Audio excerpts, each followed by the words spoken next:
Hi, this is Gaius Wong, and here's my review of the Celtic Tarot by Kristoffer Hughes, illustrations by Chris Down. So here we have my unboxing and review of the Celtic Tarot by Kristoffer Hughes, illustrated by Chris Down. This is an interesting deck for me because I've had a love-hate relationship with this deck. This is actually the second time I've purchased it. The first time I purchased it, I gave it away because it didn't resonate with me. But then I missed it, so I bought another one.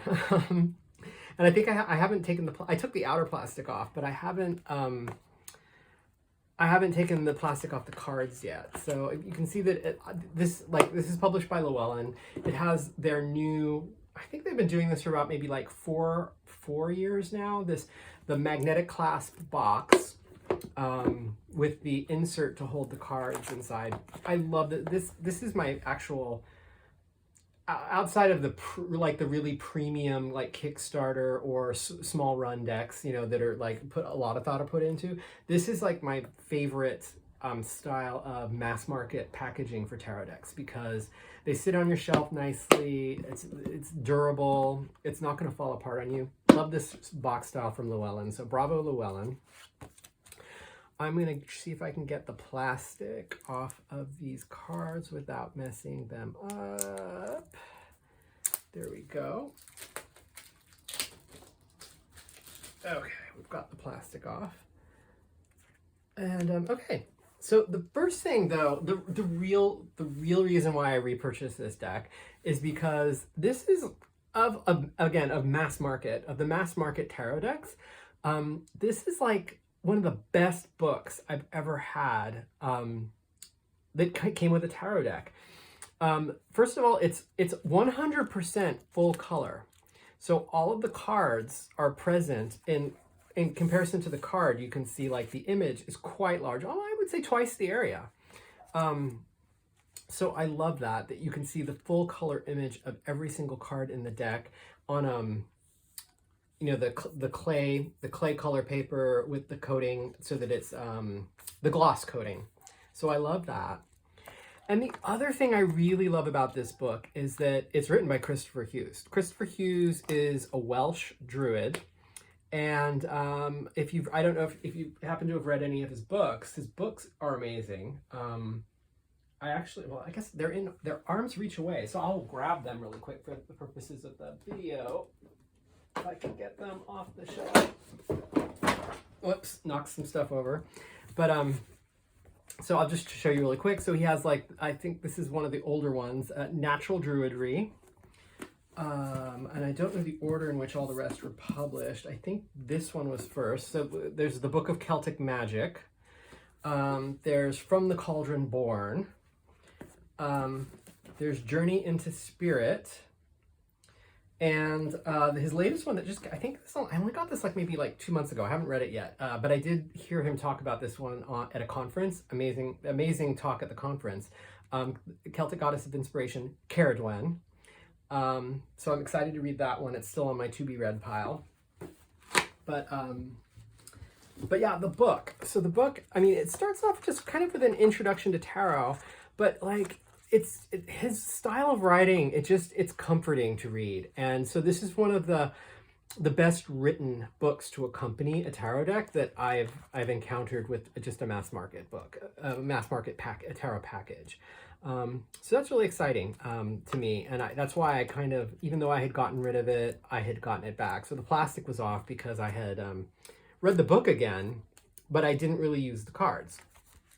So anyway, that's enough about the book. Let's do the flip through the cards. So so his imagery is really inspired by Druidry, and I'm just gonna do it in silence to go through the deck. I'll try to go through it kind of more on the quick side. But I like the imagery in the cards. But my one criticism, and the one reason why I don't use this deck for actual divination, is that I don't like, I guess it's like, I don't like the style of the human figures in the deck.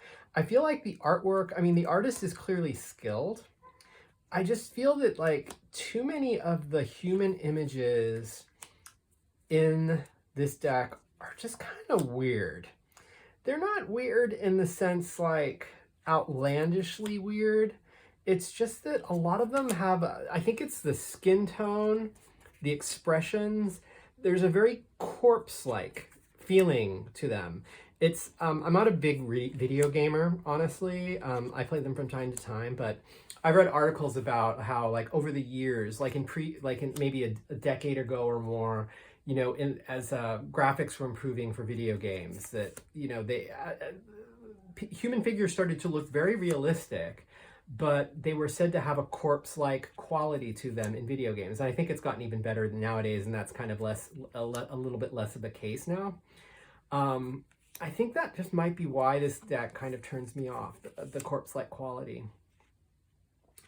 I can tell too, this is a later printing than what I had originally, and the quality of the cards is a lot nicer than it used to be. I can just see as I flip them that there is, the coating on them is a little bit more glossy.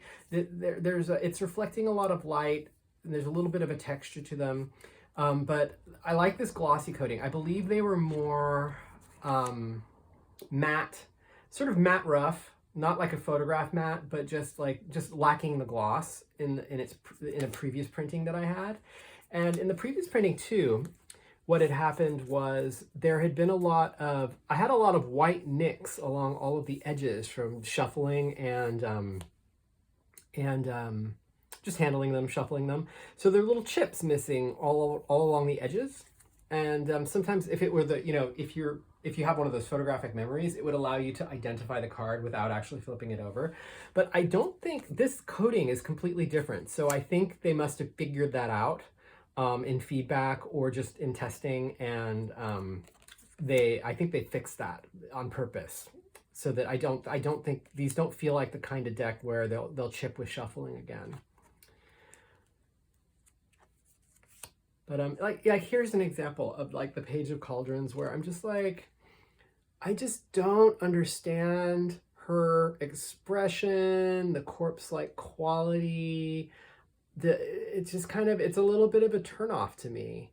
I mean, otherwise it is beautiful if you do like the style of the human figure, like the sort of like gossamer-ish dress that kind of like is kind of in itself a waterfall. There's all sorts of amazing qualities to the artwork and all of the cards, but it's just like the human figures turn me off. And I think like there's the Beginner's Tarot by what's his name, Caselli. The artist's name's Caselli, and it's Juliet. What is her name? I can't remember the author's name of the book, but I like just the way the human faces are drawn in that deck turns me off a little bit. So it's kind of like the example. Not just me. That I'm sure that's not everybody. But while we're on the Page of Cauldrons, let me read an entry from the book.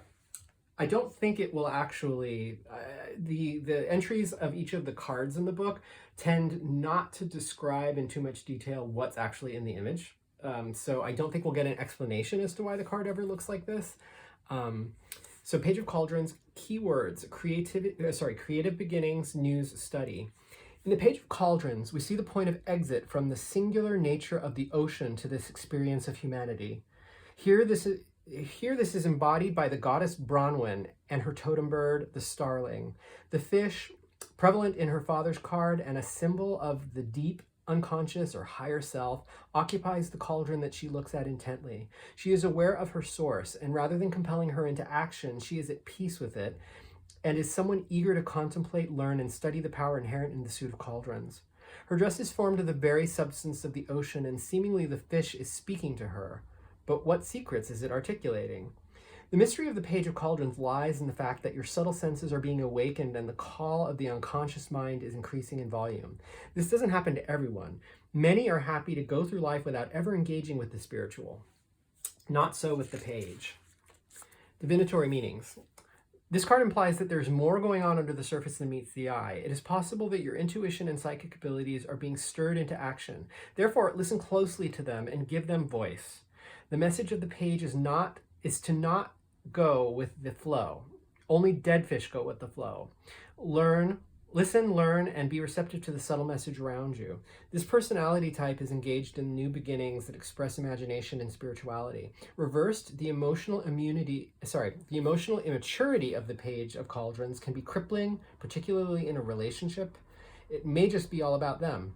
If referring to the querent, there could well be a creative or spiritual block that needs addressing before the water starts running again. And it's at the end of the day for me, I'm a little tired, so I was stumbling a little bit as I was reading it, but that's not because of the way it's written. I think, to me, the writing is beautiful of the whole book. So yeah, I was a little tongue-tied, but the book, I think, is excellent if you appreciate writing.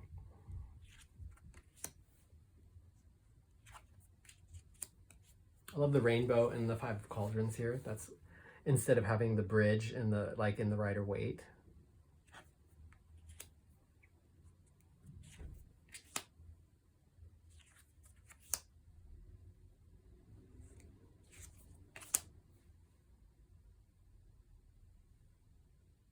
Yeah, like the head on the decapitated head in the Nine of Cauldrons kind of throws me too.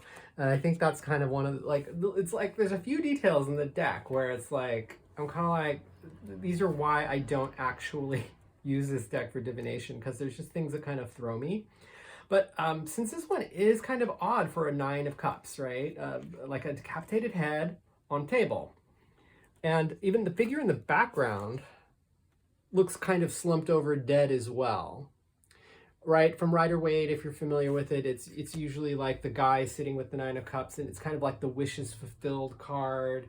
So I'm gonna go ahead and read the entry for this one, just because of we come across an unusual image, and let's see how the image kind of pairs with the entry here. So Nine of Cauldrons, keywords: timeout, comfort, celebration. Worry is a poor partner and ultimately futile. There are times when we just need respite. Look at this card closely, for much hides within its serene yet oddly morbid countenance. This is the assembly of the wondrous head, and yes, that really is a severed head on that golden plate set upon the feasting table. When Bran, son of Llŷr, returned injured from the battle between Britain and Ireland, he requested his head be removed from his shoulders and taken to a distant magical isle. There his retinue and he would feast and celebrate the joys of companionship and comradeship without the pain of worry, sorrow, or loss. There's no pain present in this scene, and the head retains its ability to speak and feast. The gentleman at the head of the table has eaten his fill and is taking a well-deserved nap, content and happy in his place. Okay, so he's not dead. And just an aside, actually, this one really describes the image, because a lot of the entries in this book don't describe the images so much as the meanings, but we're getting a really good description of the image in this entry. So back to it. Our imaginations alone can take us to places and lands far beyond the worry of everyday life, but to what extent is this avoidance, and when does it become indulgent? Divinatory meanings. There is no shame in taking time out. The gods know that you have had quite enough on your plate, and maybe a well-earned rest is just what mind, body, and spirit require. Do not be fooled by the assumed superficiality of this card. For celebration and feasting are truly good for the spirit. They reaffirm our social groups and communities. They give us space to share a common language and cause. They allow us the opportunity to stop being so bloody serious all the time. Let your hair down and just enjoy yourself. If you think you need a holiday, the chances are you do. So book that cottage in the mountains, go on that cruise, and just immerse yourself in simply having a good time. In a reverse position, this card suggests that you can't party away all of your troubles all of the time. Be truthful with yourself, be loyal to your responsibilities, and be liberated from your worries. If you have made mistakes, admit them. Do not conceal them. So that's interesting. And I think if you're particularly drawn to things Celtic, if you're particularly drawn to things Druid, the myths of Wales and things like that, I think this deck would resonate with you really well if you're drawn to the imagery that you're seeing, all of these things. I think the one place where it becomes problematic is that if you have learned a system like the Thoth or the Rider-Waite Smith, you might get a little lost in some of the imagery of these cards, because this is a specific system that's been put together here. So it'll take some learning, or it'll be one of those decks where you just have to use the book when you do readings. And I'm all for that too. One of my favorite decks of all time is the Wildwood Tarot. And the Wildwood Tarot, I cannot read those cards without the book, because there's something just that does not let me absorb the meanings. The Wildwood also has, for the court, every card is an animal in that deck, and I don't have animals memorized. I'm not someone who works with like animals a lot, in terms of like, you know, spiritual and divinatory purposes. So that deck doesn't just sit in my head. That being said, it's one of my favorite decks on earth for artwork. And so I just sometimes I get it out for nostalgia, and I just use the book to read those cards. So this is that kind of deck. If you're just super drawn to the artwork or the mythology of Wales or druidry or any of those things, it could be this. Well, of course, if you're good at memorizing things too, this could become your primary deck. But it could also just be one of those where it's like you pull it out on occasion and you just got to use the book. But yeah, as I go through these cards, I'm really happy with the card stock. The fact that it's much improved from when the first time I bought this deck.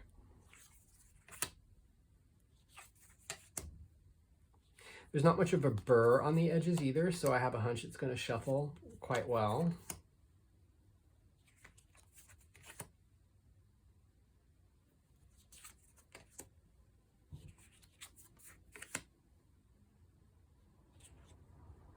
I don't know what this shows up like on the camera, but like it's another one of those images where it's where the skin tone is kind of corpse-like.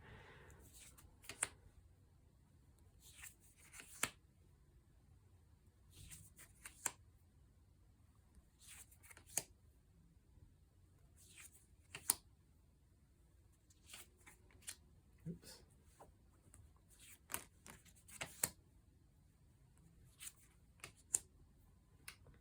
And we have come to the end.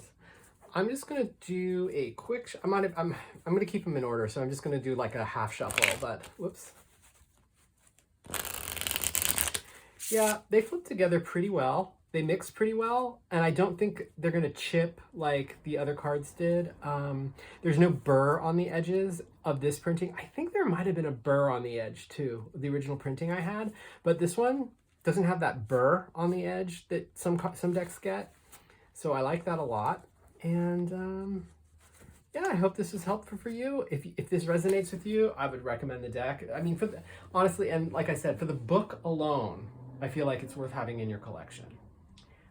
Thanks for stopping by my channel, and take care.